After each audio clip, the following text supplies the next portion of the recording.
안녕하세요. 티키타카 심장TV 서울 하트넷과 박현 원장입니다. 최근 몇 년 사이에 딥러닝, AI와 같은 단어들을 어디서나 많이 듣게 되었는데요. 병원에서 저희가 사용하는 여러 가지 장비나 분석 장치에도 AI가 많이 도입이 되었습니다. 한 예로 저희 병원 심장 초음파 기계에는 획득한 영상을 클릭만 하면 수축력과 같은 여러 가지 값들을 자동으로 제시를 할 수 있도록 하는 기술이 내재가 되어 있는데요. 과거에는 저희가 하나하나 손으로 그려서 얻어냈던 것을 지금은 클릭 몇 번으로 바로바로 값이 나오게 되어 있습니다. 오늘은 이런 AI 기술을 이용한 심전도 판독에 대해서 이야기를 해볼 텐데, 심전도의 인공지능 판독 기술인 ECG버디를 만든 스타트업 RP의 김중희 대표님을 모셨습니다. 대표님 안녕하세요. 안녕하세요. 안녕하세요. 의료인공지능 스타트업 RP의 김중희 대표입니다. 저는 병의원에서 사용하는 11리드 심전도를 인공지능으로 분석해서 위급한 심장질환을 빠르게 찾아내는 서비스 ECG버디를 개발했습니다. 네, 김중희 대표님은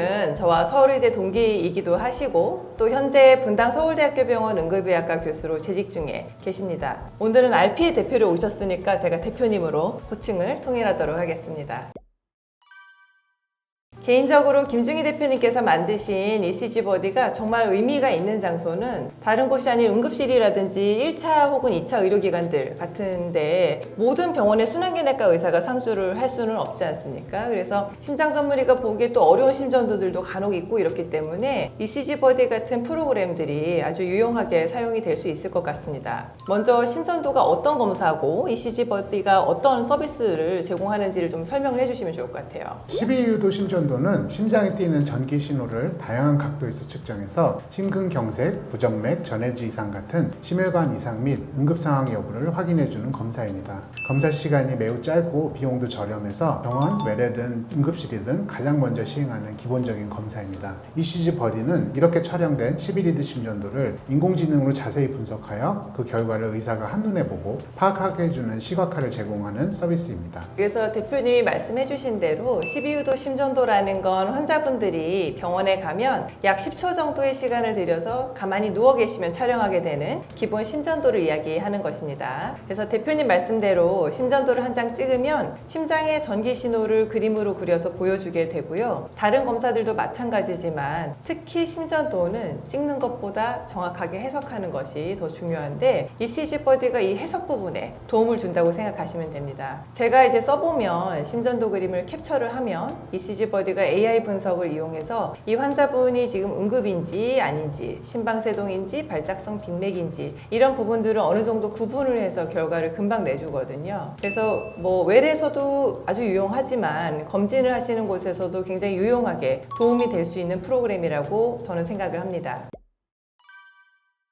대표님, 최근에 AI 기술을 이용한 분석 프로그램들을 제공하는 회사들이 굉장히 많지 않습니까? 우리 이 RP는 이제 ECG버디는 이것이 다르다라고 내세울 만한 어떤 차별점이나 어떤 특화된 경쟁력 같은 것이 있으면 알려주시겠어요? 기존 심전도 인공지능들은 다양한 연구자들이 기능별로 따로 개발해서 다양한 질환을 감별해야 하는 임상 현장에서 실용성에 한계가 있었습니다. 하지만 ECG버디는 자체적으로 다양한 인공지능을 통합적으로 개발하여 하나의 통일된 서비스로 제공합니다. 이를 통해 한 번의 분석만으로도 부정맥, 쇼크, 심근경색, 고칼륨혈증과 같은 응급상황은 물론 심부전, 폐동맥 고혈압, 심장 눌림증 같은 심기능 이상을 함께 빠르게 평가해 줍니다. 또한 ECG버디는 별도의 장비나 전산 연동 없이도 심전도 이미지 자체를 분석할 수 있어서 의사가 스마트폰 카메라로 찍거나 PC 화면 캡처로 찍은 심전도도 즉시 분석할 수 있습니다. 이 덕분에 병원마다 심전도 시스템이 달라도 쉽게 사용할 수 있습니다. 저도 사실 한 번씩 이용을 하면서 도움을 얻기도 하고 또 RP로 피드백을 드리기도 하는데, 실제 써보면 꽤 정확도가 높더라고요. 여기까지 발전시키기까지 대표님과 개발팀이 얼마나 애를 많이 쓰셨는지 진짜 어렴풋이나마 알 것 같은데,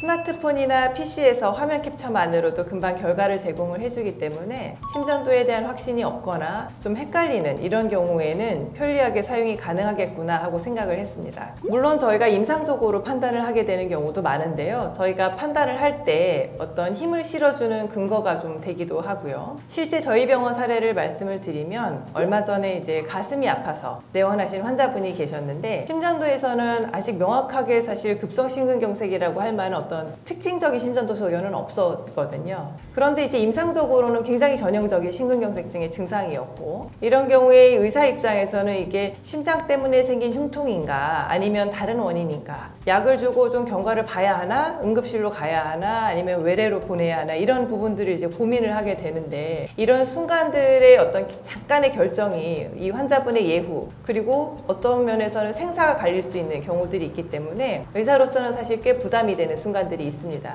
이럴 때 ECG 버디를 적용을 하면 도움이 되는데, 이 환자분도 ECG 버디로 확인을 해봤을 때 심근경색증의 가능성이 100%, 게다가 ST 분절 상승 심근경색증의 가능성이 80%로 나와서 깜짝 놀랐던 기억이 납니다. 알고리즘이 너무 신기하게 정말 딱딱 맞아서 어떻게 이렇게 결과를 냈을까라는 궁금증이 생기더라고요. 예, 맞습니다. 최근 피드백 주셨던 남성 환자 사례를 말씀하시는 것 같은데요. 이 환자는 기계 판독은 정상이라고 나왔지만 ECG 버디에서는 즉시 급성심근경색 위험이 있다고 경고했습니다. 즉시 대학병원 응급실로 이송하셨는데, 실제 환자는 병원 도착 직후 심정지가 발생했지만 미리 경고를 받은 덕분에 바로 대응하여 절세동과 응급 PCR 시술을 받고 생명을 구할 수 있었습니다. 만약 기계 판독 결과만 믿었다면 아주 위험한 상황이었습니다.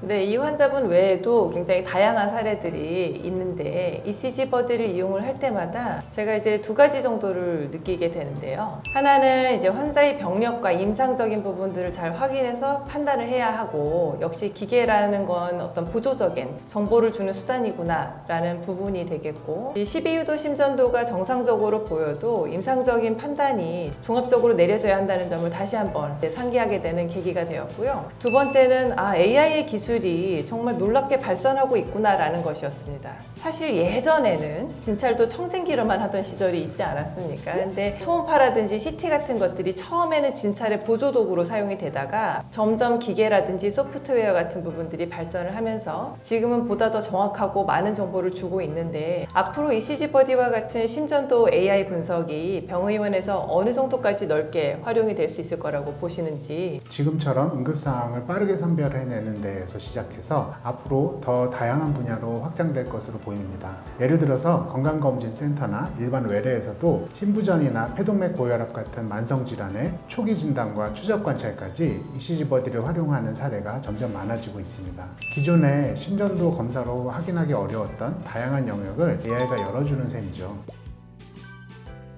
저는 ECG 버디와 같은 이런 심전도 판독 프로그램들이 구급차와 같은 이제 우리나라 응급의료 체계에서도 역할이 있을 것 같은데, 이 우리나라 응급의료 시스템 내에서의 이 AI 분석, 심전도 판독 프로그램의 역할에 대해서는 어떻게 생각하시는지 여쭤봐도 될까요? 병원뿐 아니라 향후 구급 현장, 지역 의료기관과의 연계 시스템 등에도 적용 범위가 확장될 것입니다. 그리고 올해부터 119에서 11리드 심전도를 구급 현장에서 찍을 수 있게 됐는데요. 그렇게 했을 때 현장에서 인공지능 분석을 통해서 환자한테 좀 더 적절한 처치를 하고, 그 다음에 또 적절한 병원을 이송할 수 있게 발전된 것으로 보입니다.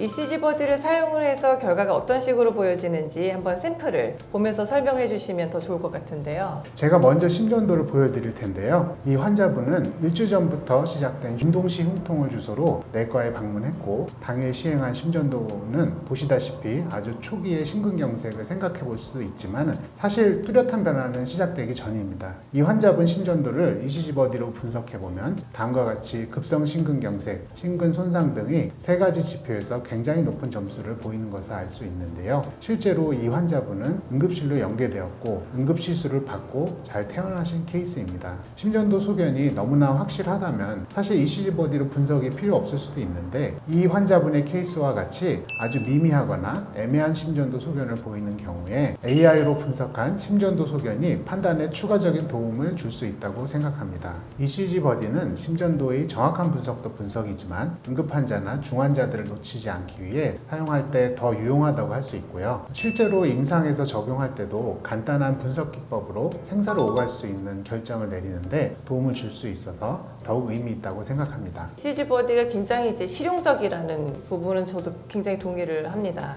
다만 이제 조금 주의를 해야 되는 부분은 아직까지 이제 심전도의 AI 분석이 모든 것을 알려주지는 못하는 것 같고요. 심전도 판독 시에 추가적인 도움을 주는 단계라고 저는 생각을 하고 있습니다. 다만 이제 몇 년 전보다 지금의 발전 속도가 훨씬 빠르고 그 이상으로 앞으로 발전 속도가 예상을 훨씬 뛰어넘을 거는 같아서 향후에는 어쩌면 심전도를 찍으면 자동으로 AI 분석 기법이 적용이 되고 어느 정도 의료진의 가이드를 줄 수 있는 수준까지 가지 않을까 하는 이런 생각도 들기는 합니다.